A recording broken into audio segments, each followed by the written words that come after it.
నమస్తే Chandra, welcome to great Andhra big story. YSR Congress పార్టీకి ఎందరు ఎమ్మెల్యేలు ఉన్నారు? విస్తృతంగా ప్రచారంలో ఉన్న విషయం గనక అందరూ టక్కున జవాబు చెప్తారు. ఎవరెవరు? 2 క్షణాలు ఆలోచిస్తే పేర్లు కూడా చెప్పొచ్చు. వారంతా ఇప్పుడు ఏం చేస్తున్నారు? సమాధానం చెప్పడం కష్టం. వాళ్ళెవరూ అంతగా మీడియాలో కనిపించడం లేదు. మరి అసెంబ్లీకి వెళ్ళడము మానడము మాత్రమే కాదు ఇక్కడ సమస్య. వైసీపీ ఎమ్మెల్యేలు ఏ రకంగానూ యాక్టివ్గా కనిపించడం లేదు. పార్టీకి ఇది చాలా ప్రమాదకరమైన సంకేతం. నిశ్శబ్దంగా ధ్వనిస్తున్న ప్రమాద సంకేతాల మీద గ్రేట్ ఆంధ్ర ప్రత్యేక దృష్టి. ఈ వారం బిగ్ స్టోరీ: ఎమ్మెల్యేలు నిర్వీర్యం. అసెంబ్లీ సమావేశాలు మొదలయ్యాయి. వైఎస్ జగన్మోహన్ రెడ్డి తన పార్టీకి చెందిన ఎమ్మెల్యేలు, ఎమ్మెల్సీలు అందరితోనూ సన్నాహక సమావేశం నిర్వహించారు. సాధారణంగా అసెంబ్లీలోనూ కౌన్సిల్లోనూ తన పార్టీ విధానం ఎలా ఉండాలో, ఏ అంశాల మీద పోరాటం సాగించాలో, ప్రభుత్వం యొక్క ఏ వైఫల్యాలను హైలైట్ చేయాలో, తన పోరాటాలకు ప్రజల్లో ఏ రకమైన గుర్తింపు తెచ్చుకోవాలో తదితర వ్యూహ రచన చేయడానికి ఇలాంటి సమావేశం ప్రతి పార్టీ కూడా పెట్టుకుంటుంది. కానీ వైసీపీకి సంబంధించినంత వరకు, ఎమ్మెల్సీలకు సంబంధించినంత వరకు మాత్రమే ఇలాంటి సమావేశం అవసరం. ఆ మేరకు ఆయన దిశానిర్దేశం చేశారు. మండలిలో వైసీపీ పోరాటం సబూబుగానే సాగుతోంది. కానీ ఎమ్మెల్యేలకు ఇలాంటి సన్నాహక సమావేశానికి పిలుపే అనవసరం. ఎటూ వాళ్లు శాసనసభకు వెళ్లడమే లేదు. ఇక జగన్తో సమావేశమై ఏం సాధించాలి? ఆయన ఎదుట 4 ముఖప్రీతి మాటలు పలికి ఇళ్లకు మళ్లడం తప్ప. రాజకీయాల్లో సమతూకం చాలా ముఖ్యం. కూర్పులో కుల, వర్గ, ప్రాంతాల వారీగా సమతూకం కనపడుతున్నప్పుడే ఒక పార్టీ సర్వజనామోదమైనదిగా పేరు తెచ్చుకుంటుంది. సమతూకం వల్ల పార్టీ పట్ల ప్రజల్లో ఏర్పడే అభిప్రాయం ఏకరీతిగా ఉంటుంది. పార్టీ శ్రేణుల్లో నాయకత్వం పట్ల గౌరవం ఉంటుంది. నాయకుల్లో ఎలాంటి అసంతృప్తులు రేగకుండా అంతా సాఫీగా జరుగుతుంది. వైఎస్ఆర్ కాంగ్రెస్ పార్టీ అధినేత జగన్మోహన్ రెడ్డి పార్టీ కమిటీలు, ఇతర విభాగాల కూర్పులో ఈ సమతూకం బాగానే పాటిస్తున్నారు. మరి తమ రాజకీయ ప్రత్యర్థుల మీద దండెత్తడానికి సిద్ధం చేస్తున్న దళాల కూర్పు ఎలా ఉంటుంది? అందులోనూ కులాలు, ప్రాంతాలు ఓకే, కానీ మీడియా ఫోకస్ విషయంలో వైసీపీ తరపున క్రియాశీలకంగా పనిచేస్తున్న నాయకులుగా, ప్రజల దృష్టిలో పడుతున్న నాయకుల విషయంలో మనం చెప్పుకుంటున్న సమతూకం ఉంటుందా అనేది ప్రశ్న. ఈ సమతూకం కులాలకు, మతాలకు, ప్రాంతాలకు సంబంధించింది కాదు. గెలిచిన ఎమ్మెల్యేలకు, మాజీలకు మధ్య సమతూకం ఉంటున్నదా అనేది ప్రశ్న.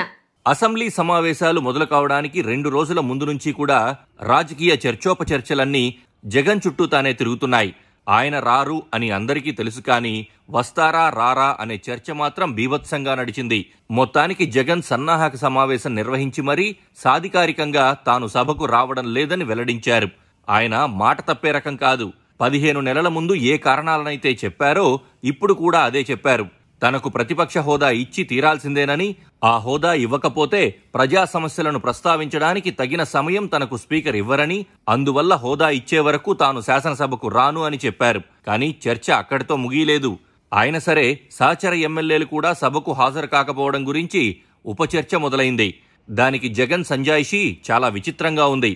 వైఎస్ఆర్ కాంగ్రెస్ పార్టీని ప్రధాన ప్రతిపక్షంగా గుర్తించకుండా చేస్తున్న అవమానానికి నిరసనగానే తామందరమూ సభా కార్యకలాపాలను బహిష్కరిస్తున్నట్లుగా పార్టీ అధినేత అయిన ఆయన ఒక మాట చెప్పి ఉంటే అందరికీ చాలా గౌరవంగా ఉండేది. కానీ జగన్మోహన్ రెడ్డి శాసనసభకు వెళ్లొద్దని తాను ఎవ్వరికీ ఎన్నడూ చెప్పలేదు అంటూ వివరణ ఇచ్చారు. అంటే ఏంటన్నమాట? అసెంబ్లీకి వెళ్లకుండా వైసీపీ ఎమ్మెల్యేలకు జగన్ ఆంక్షలు విధించలేదు, వారిని కట్టడి చేయలేదు, సూచన కూడా చేయలేదు.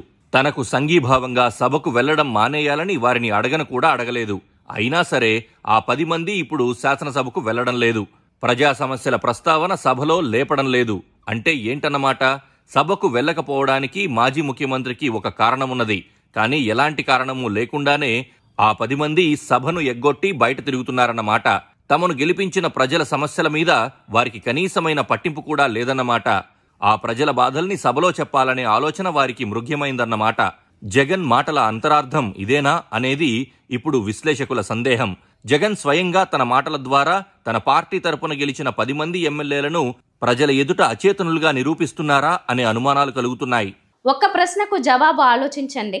వైఎస్ఆర్ కాంగ్రెస్ పార్టీకి చెందిన 10 మంది ఎమ్మెల్యేల్లో ఎవరైనా మీడియా ముందు మాట్లాడుతుండగా కానీ, స్వచ్ఛందంగా ప్రజాందోళనలో పాల్గొంటున్నట్టుగా కానీ మీరు గమనించి ఎన్నాళ్ళైంది?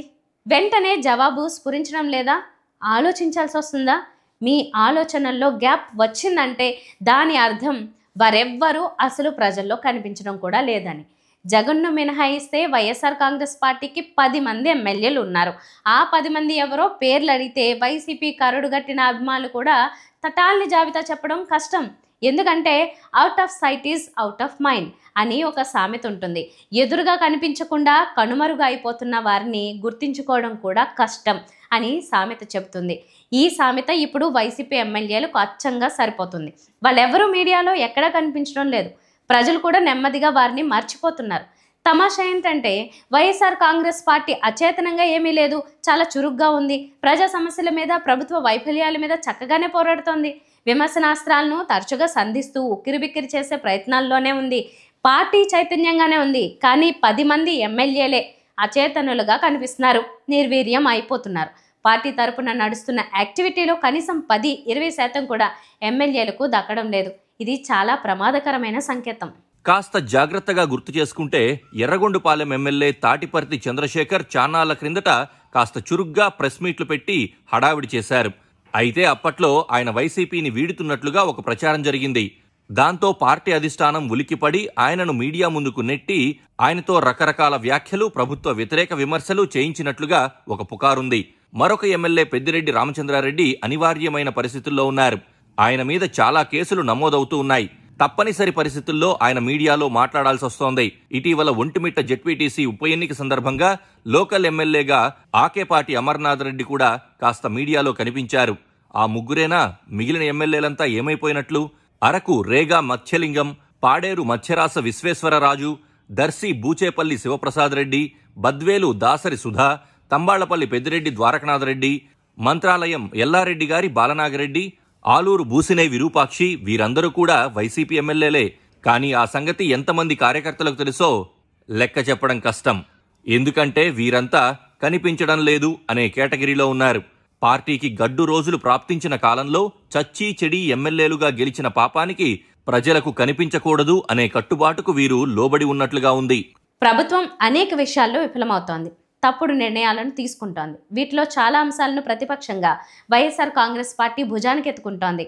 ఎప్పటికప్పుడు ప్రభుత్వాన్ని విమర్శలతో ఆడుకోవడానికి రాష్ట్ర వ్యాప్తంగా నాయకులు చాలా చురుగ్గానే పనిచేస్తున్నారు. కానీ ఈ పనిలో కష్టపడుతున్న నాయకులు ఎవరెవరు? మీడియాలో తరచుగా ఎవరు కనిపిస్తున్నారో ఓసారి గుర్తు చేసుకోండి. సజ్జల రామకృష్ణారెడ్డి, అంబటి రాంబాబు, పేర్ని నాని, రోజా, విడుదల రజని, మల్లాది విష్ణు, వెల్లంపల్లి, భూమన కరుణాకర్ రెడ్డి, కురసాల కన్నబాబు. లిస్టు ఎంత పెద్దదైనా చెప్పుకోవచ్చు. కానీ వారిలో 90% మంది మాజీలు మాత్రమే.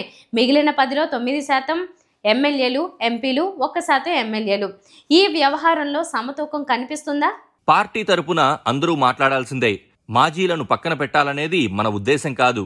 కానీ రాష్ట్ర వ్యాప్తంగా ఇళ్లలో కూర్చొని ఉన్న మాజీలందరినీ పోగేసి బలవంతంగా వారిని పార్టీ కార్యకలాపాలకు రప్పించి మాట్లాడిస్తున్నారు.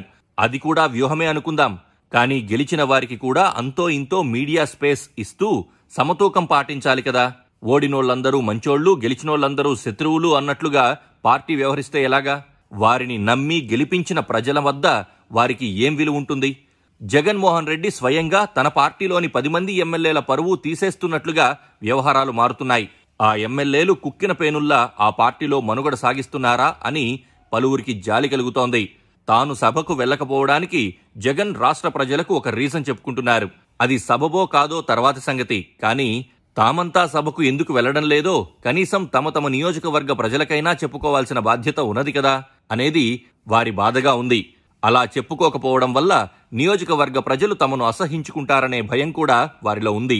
ఇలాంటి పరిస్థితి ఎందుకు దాపురించింది అనేది పార్టీ అధినేత ఆత్మ సమీక్ష చేసుకోవాలి. వైఎస్ జగన్మోహన్ రెడ్డి ఏదో ఒక బలహీన క్షణంలో తన ఆలోచన మార్చుకుని శాసనసభకు వచ్చేస్తారేమో అనే భయం ముఖ్యమంత్రి చంద్రబాబు నాయుడులోనే ఉందా అనే అనుమానం అనేక సందర్భాల్లో కలుగుతుంది. ఎందుకంటే చంద్రబాబు సుదీర్ఘకాలం సైలెంట్గానే ఉంటారు. సరిగ్గా అసెంబ్లీ సమావేశాలు మరికొన్ని వారాల్లో జరుగుతాయి అనగా ఆయన గేమ్ ప్రారంభమవుతుంది. దమ్ముంటే సభకురా అని సవాలు విసురుతారు.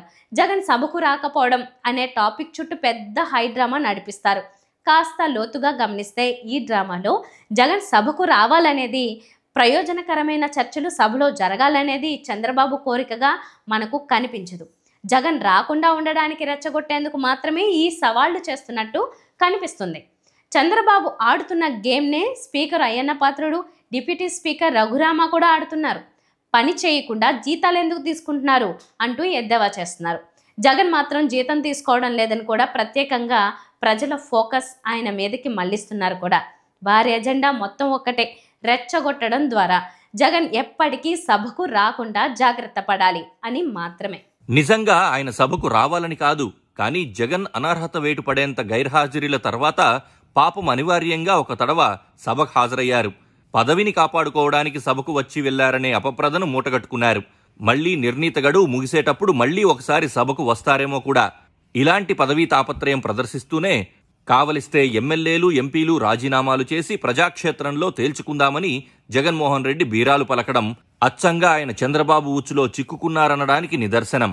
గైర్హాజరీలు ఒక హద్దు దాటుతున్న కొద్దీ, సర్వత్రా దాని గురించి చర్చ సాగుతున్న కొద్దీ, కలిసిన ప్రతి మీడియా వాళ్లు అదే ప్రశ్న అడుగుతున్న కొద్దీ, అందరికీ ఒకే జవాబు చెప్పాల్సి రావడంతో అసహనానికి గురవుతున్న కొద్దీ జగన్ సంయమనం కోల్పోతున్నారు. అందువల్లనే ఆయన నోటి నుంచి రాజీనామాలు లాంటి మాటలొచ్చాయి.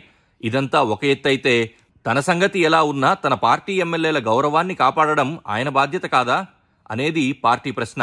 ఒకవేళ ఆయన రాజీనామాలకు నిర్ణయం తీసుకుంటే గనక ఆ 11 మందిలో జగన్ స్థానానికి ఎలాంటి డోకా ఉండదు. కానీ మిగిలిన 10 మంది యొక్క అచేతనత్వాన్ని, ఇన్నాళ్లు నిర్వీర్యులై ఉన్న వైనాన్ని ప్రత్యర్థులు బాగా హైలైట్ చేసి లబ్ధి పొందరని గ్యారంటీ ఏంటి? సభకు వెళ్ళవద్దని నేను ఎవ్వరికీ చెప్పలేదు అని జగన్ బుకాయించడం వల్ల లాభం లేదు. వైఎస్ఆర్ కాంగ్రెస్ వంటి వ్యక్తిస్వామ్య పార్టీలో అధినేత ఏది చెప్పడు, అనుచరులే ఆయన మనసెరిగి నడుచుకుంటూ ఉంటారు. నిజానికి వెళ్ళవద్దని చెప్పలేదు అని ఊరుకుంటే కుదరదు, మీరు వెళ్ళి తీరాల్సిందే అని పురమాయించి వారిని అందరినీ సభకు పంపినప్పుడే ఆయన సమర్థ నాయకుడు అనిపించుకుంటాడు. పార్టీ సజీవంగా ఉన్నదనే స్పృహ అందరికీ కలుగుతుంది. ఆ పరిణామాలు పార్టీకి మేలు చేస్తాయి. ఇది ఇవాల్టి బిగ్ స్టోరీ. మరిన్ని టాపిక్స్తో మళ్ళీ కలుద్దాం. నమస్తే.